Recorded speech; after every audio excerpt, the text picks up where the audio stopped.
नमस्कार। आज फिर उपस्थित हुआ हूं एक ऐसे विषय के साथ, हस्तरेखा में लक्ष्मी नामक, महालक्ष्मी नामक योग या राजयोग कैसे देखें। महालक्ष्मी योग कहा जाता है, हम राजयोग कहते हैं। जन्म कुंडली में बहुत सारे ऐसे ग्रह हैं जो इस योग का निर्माण करते हैं, चाहे वो लक्ष्मी हो चाहे महालक्ष्मी हो। जैसे मंगल और चंद्रमा एक साथ आ गए तो लक्ष्मी नामक राजयोग का निर्माण, शुक्र बुध एक साथ हो गए तो लक्ष्मी नामक, महालक्ष्मी नामक राजयोग कहा जाता है। बुध और शुक्र एक साथ हो या फिर लक्ष्मी नारायण नारायण राजयोग कहा जाता है। भाग्य का स्वामी, लगन का मालिक बली हो जाए उसको भी लक्ष्मी नामक राजयोग कहते हैं। कई ऐसे बिंदु हैं जो जन्म कुंडली में लक्ष्मी या महालक्ष्मी नामक राजयोग बनाते हैं। हस्तरेखा में अगर कहा जाए तो एक ही योग है ऐसा जो महालक्ष्मी नामक राजयोग कहलाता है। बहुत सारे लोगों को नहीं पता होगा। हस्तरेखा तो देख लेते हैं कहीं ना कहीं, लेकिन योगों के बारे में नहीं पता। अब मैं कुछ योग आपके सामने समय समय पे लेके आऊंगा। वो योग किस तरीके से देखा जाता है हस्तरेखा में और उन योगों को क्या कहते हैं। जैसे कल को कोई रेखा आप देखिए तो तुरंत कह दीजिए कि ये योग जो है ये वाला फला योग है।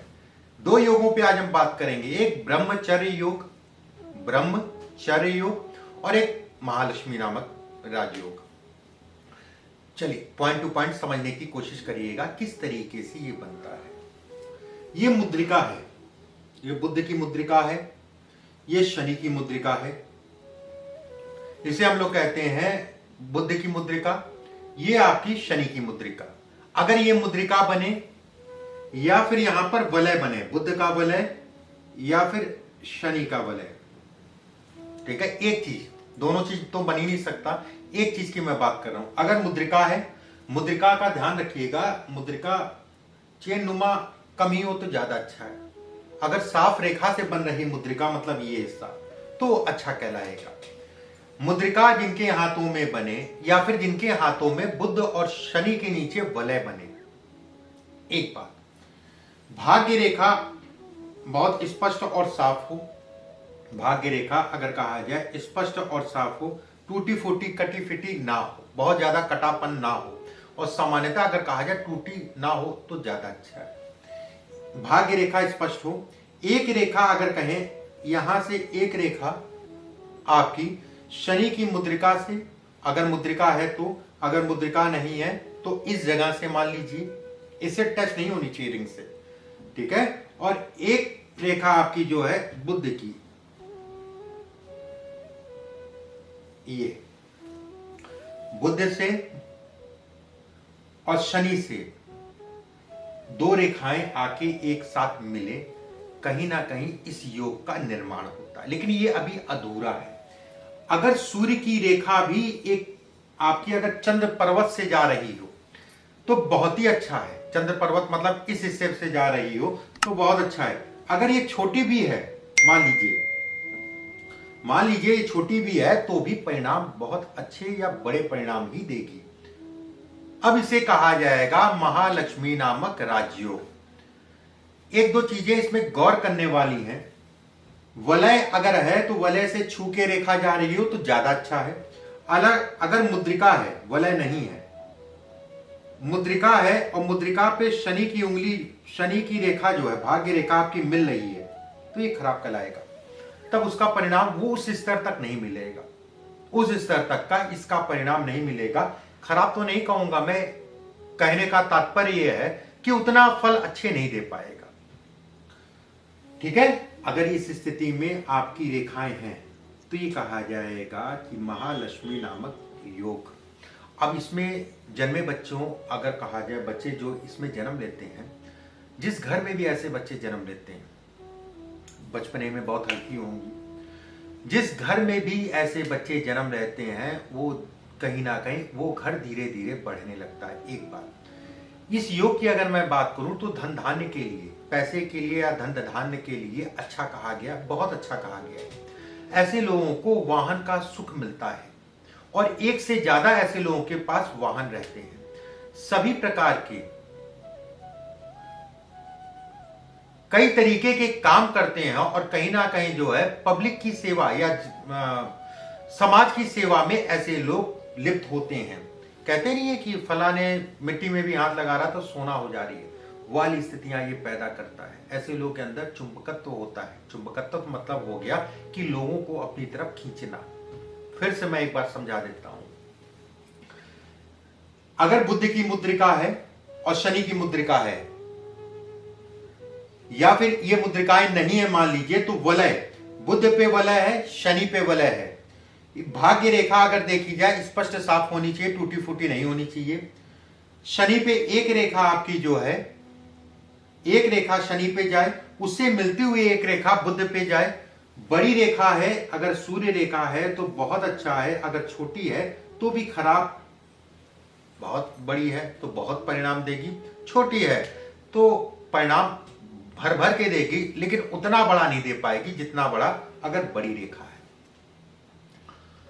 महालक्ष्मी नामक योग में बच्चे जो पैदा होते हैं वो कहीं ना कहीं प्रतिष्ठित होते हैं, समाज में छवि अच्छी होती है और कहीं ना कहीं कुछ ना कुछ ऐसा काम करते हैं जिससे समाज उनको जो है जानता है और मानता है। ये एक बेहद अच्छा ये राजयोग कहलाता है। ये भौतिक सुखों को ये दिखाता है। दूसरा ये हो गया महालक्ष्मी योग या राजयोग जो हस्त रेखा में बनता है। ठीक है, इसको रट लीजिएगा। ये आपकी जीवन रेखा, ये आपकी भाग्य रेखा, ये आपकी हृदय रेखा, ये आपकी मस्तिष्क रेखा और ये आपकी सूर्य रेखा। इस योग का नाम ब्रह्मचर्य योग है। जैसा आप समझ रहे होंगे ब्रह्मचर्य, ऐसे लोग अपने जीवन में साधुओं की तरह जीते हैं। विवाह या नारी का सुख ऐसे लोगों को नहीं मिलता, वो लेना भी नहीं चाहते। ऐसे में कहा जाएगा वो लेना भी नहीं चाहते सुख, ना वैवाहिक सुख ना शादी का सुख। अब किन तरीके से बनता है ये समझने की कोशिश करिए। शनि पे एक ट्रायंगल बने, शनि पे एक ट्रायंगल, ट्रायंगल मतलब ये इस टाइप में 3 भुजाओं वाला। ठीक है, शनि पे एक ट्रायंगल, सूर्य पे एक ट्रायंगल, एक जीवन रेखा पे ट्रायंगल।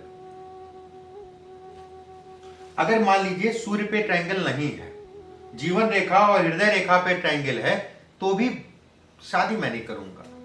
या ऐसे लोग स्वतंत्र या कह लीजिए कि जिम्मेदारी नहीं उठाना चाहते। मैं केवल 2 ट्रायंगलों की बात कर रहा हूं, मैं अभी साधु या फिर कह लीजिए ब्रह्मचर्य योग की बात नहीं कर रहा हूं। अगर ये 2 ट्रायंगल हैं तो ऐसे लोग जिम्मेदारी उठाना नहीं चाहते, जिम्मेदारियों से भागते हैं, विवाह से संबंधित चीजों में भागते हैं ऐसे लोग। इसके साथ में अगर सूर्य पे भी है तो कहीं ना कहीं ये कहा जाएगा विवाह से संबंधित चीजों में लेट।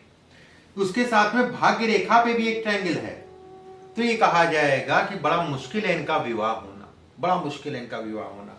और कहीं अगर मस्तिष्क रेखा पे ये योग है तो ऐसे लोगों का विवाह नहीं होता है। ये 90% वाली बात नहीं है, ये 100% वाली बात है। अगर स्पष्ट और साफ सभी प्रमुख रेखाओं पे ये रेखाएं बन रही हैं, सभी प्रमुख रेखाओं पे ये रेखाएं बन रही हैं, भले यहां पर जो है वैसे तो होता नहीं है, इस जगह पे रेखा ही नहीं मिलेगी आपको जो विवाह से संबंधित चीजों को देखा जाता है।